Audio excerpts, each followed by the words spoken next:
খাবার দিছি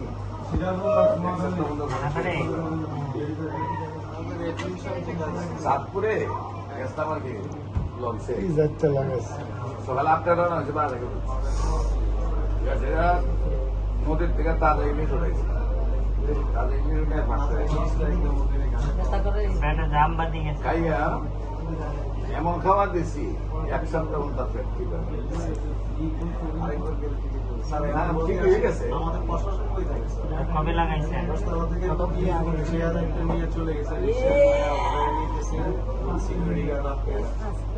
শেয়ার নিয়ে যাবে না রুগী এবারে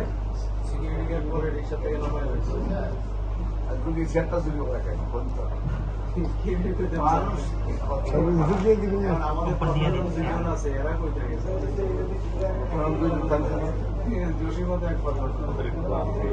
কাজ করে না